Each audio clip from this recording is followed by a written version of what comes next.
Greetings and salutations to you all once again. It is I, the Ravenous Spectre, and this is part 2 of the pickups videos. The video I did yesterday, this is part 2 of that. Yeah, pretty much that explained myself. So let's go ahead and get her done, get her started here. I actually ended up adding one more to this stack from today. It was $5 at Goodwill, which is it's kind of funny. I was like, I had this stack, and here's one extra one. But it's a BlazBlue Continuum shift. This is like a anime-inspired fighting game, 2D cel-shaded kind of look, really gorgeous stuff. And from what I've heard, actually, the creators of the Guilty Gear series ended up making this, I believe, or Axis Games. I believe those were the people who ended up making the Guilty Gear games. And I never had gotten into wanting to play this series, but the thing is that when it comes to me in fighting games, it's a really niche genre for me nowadays. So when I found this for $5, I was like, heck, I'm going to go ahead and go for it. You know, I'm going to go ahead and give it a shot. And different things that I've seen, I'm like, hell, this is well worth $5 because apparently what this is that it's like the original game, but it ended up adding in like newer modes and newer characters and newer stages and things like that. You know how fighting games are nowadays. You know, every freaking piece of freaking DLC is nothing but a new character, new stage, outfit, what the hell ever, you know. But this one is actually, I guess, everything that's all in one. There probably is some DLC for it, I don't know, but I'm not going to mess with it anyways. But definitely glad to end up picking it up, and it was complete too, and the disc was actually in really good condition too, by the way. There was like some extra artwork or something that was back here. I really don't know exactly what that's supposed to be. I'm not necessarily sure. Maybe it's supposed to be like chibi versions of the fighters in some type of classroom setting. I don't know. So anyways, yeah, but looking forward to giving that a shot at some point. And the next one that we have here is Timesplitters Future Perfect. And I was actually surprised I ended up finding this for $10. I had no idea that I would ever find it that cheap because everywhere that I've managed to find this game, it's been anywhere between, I think, like $30 to $50, $40 to $50, something like that. And just being able to find it for $10 just blew my freaking mind, honestly. And yeah, it was also complete as well. I have the first one, no, the first one or second one, something like that, on PS3. No, I mean PS2. No, it's PS2. That's right, it's PS2. Yeah, and this also ended up coming out on PS2 as well. But the thing is that I was like, well, I have an Xbox. I'm going to go ahead and get it. It probably looks a heck of a lot better on the Xbox. I'm going to go ahead and grab it. It's $10. Might as well go for it. And surely enough, yeah, looking forward to giving that a shot at some point. I couldn't believe that I had found it that cheap. The next one we have here is Deus Ex Invisible War, and I ended up getting this for $2. They had like maybe 3 or 4 copies of these at Second Charles, and they were all like different prices. I think most of them were like around the $4 mark, and this one was like $2. And from what they ended up telling me, it had just been out on the shelf for so long that they just wanted to go ahead and get rid of it. This one is also, yeah, this one's complete as well, as a matter of fact. And the funny thing about this is that I had this game once before when I had my first 360, but that was back when I was playing original Xbox games on the 360, and the whole emulation aspect of original Xbox games on 360 was just shit. And I ended up selling it with my Xbox Red Ring, and I never gotten it back again. So now that I had found out that I have a 360, well, not a 360, but an original Xbox now, I'm actually utilizing the Xbox for the original Xbox games. I'm not going back and using the 360 for anything like that. But I've always liked the Deus Ex series, just the overall open atmosphere of either going in guns blazing or having a stealthy approach or the different conversation skills, because it's basically a stealthy action RPG kind of thing. And I've always really liked the series. I haven't really played too much of the first one that came out, or really this one. I didn't even really give this one a fair shot, considering the fact that 360's emulation was just total shit. But now that I have an original Xbox and I have this one once again, and hell, for $2, you definitely can't go wrong. So looking forward to going back into that, considering I didn't really have a chance in the first place. The next one that we have here is Grand Theft Auto 4 on the PS3. And from what I've heard, somebody told me it would have been better off if I would have probably gotten the 360 version, because there's this weird like blurry effect that happens when you're moving around throughout the game, which is true. I've actually noticed that and seen that, because I used to have this back on PS3, and then I ended up selling it for some ungodly reason. And now I finally got it back physically. I also have it digitally that I got it dirt cheap on a PlayStation Network sale. But then when I found out it was like $5 at Goodwill, I was like, yep, I'm going to go ahead and go for it. As you can see, yeah, there's a little bit of water damage that's been done to the overall cover and things like that. And I was trying to really fit it inside of there, but it's not complete or anything, but that's okay. I really was trying to fit it in there really good so that it wouldn't get any more damage than what it already was, because it almost seems like it's kind of starting to tear a little bit along the edges up there. So yeah, I also have the the episodes of Liberty City, which you don't need this game to be able to play it. I also ended up getting that physically like sometime back, some months ago. Maybe it was about a year ago or something like that. I don't really know. I also had that one digitally as well that I got dirt cheap alongside the digital version of Grand Theft Auto 4. But now that I have this one, I can finally say, yes, finally have the series, if you will, of Grand Theft Auto 4 altogether, and it's on PS3.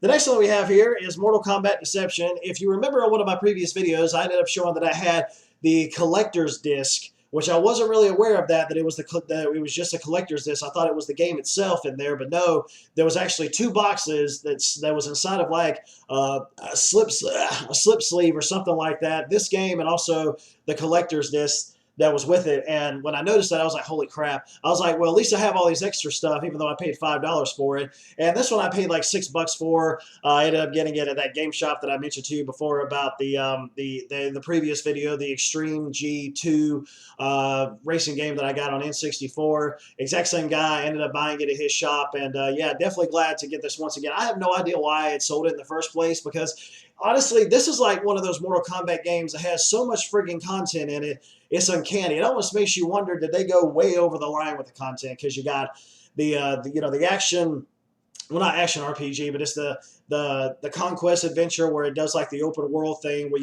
they have different worlds you run around in and you get in fights with all these different people and do these other different types of missions. And of course they had chess, and they had chess combat, and they had puzzle combat, and obviously they had the original fighting game itself in there. And it was just like, well, there was just so much stuff that was in this game. The game was like packed full of content. And but definitely, even if you didn't really get into all the different modes that they had, it was still worth it to actually go and test them out and see which one really fits your fancy. And funny enough for me, I actually got into the puzzle combat. It's just kind of a Tetris ripoff, but I got into the puzzle combat because of the fact that it was like, I'm not really into Tetris, but the way that the little characters on the bottom would react, it almost had like that, what was it, like Super Puzzle Street Fighter or something like that vibe to it, except with like a gory aspect to it, because like each character had their own little special move, I think, that they could do to be able to attack their opponent. And it was almost like it was a puzzle game, but it was like a fighting game together, so it was kind of a really weird mismatch, if you will. So definitely glad to finally have the complete edition, if you will, of the collector's disc, and also this one now.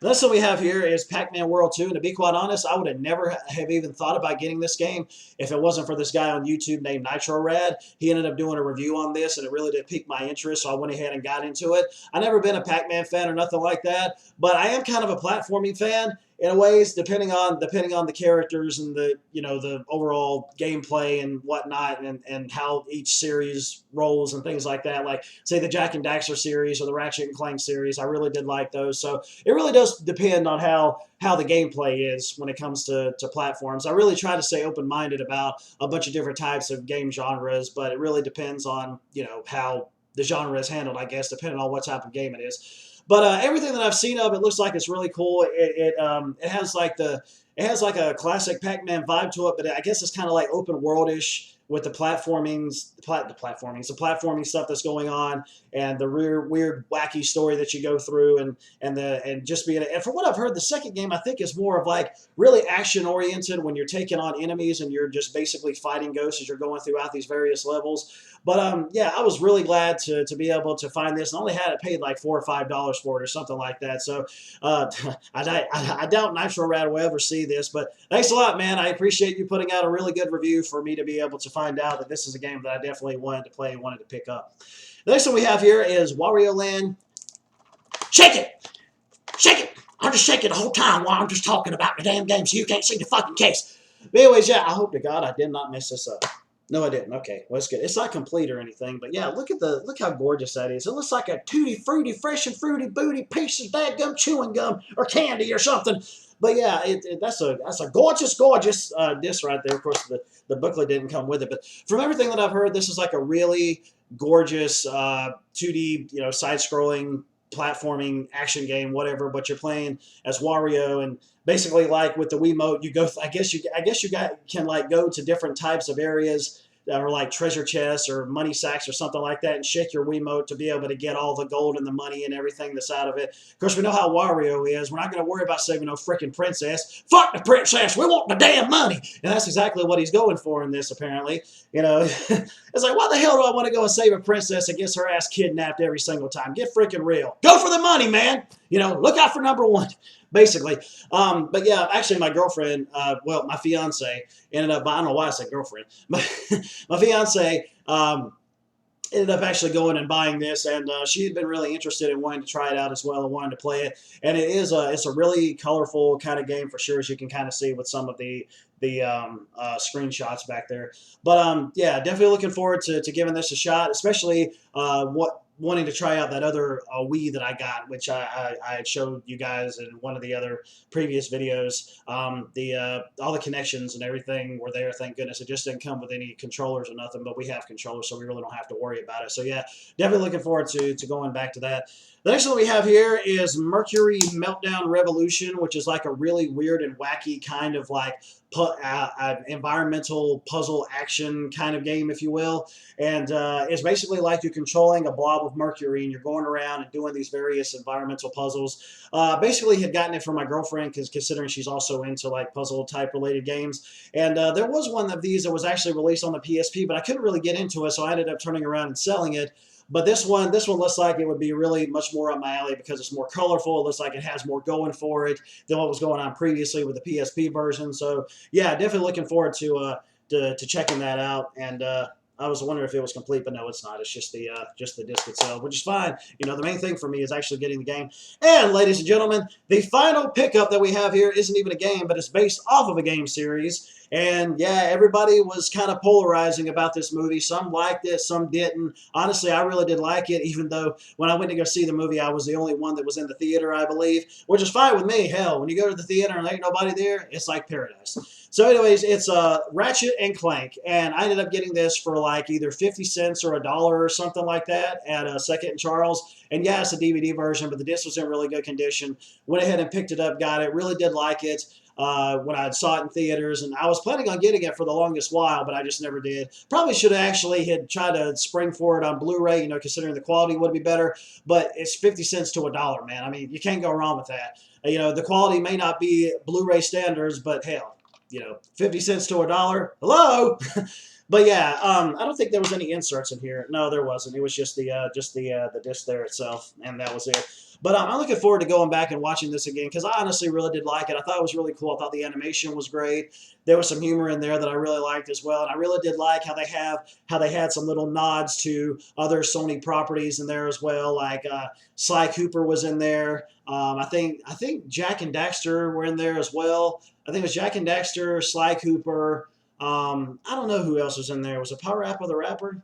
I don't know. I can't really remember. But regardless, they did have a few little nods in there in one scene with this movie. But yeah, if you guys haven't checked this movie out, definitely give it a shot. You know, if you're a Ratchet and Clank fan, or if you're obviously if you're just a video game fan in general, definitely check it out. See for yourself. You know, don't believe what the critics say or what everybody else says. Just go and see it for yourself and enjoy it if you do. If you do, great. If you don't, then you don't. You know, but the fact is, I really do think everybody should definitely end up checking out the movie, especially also playing the game series as well. But anyways, that is going to do it finally for the pickups for a while now. And yeah, so I will go ahead and I will end this like I always do. Later, taters.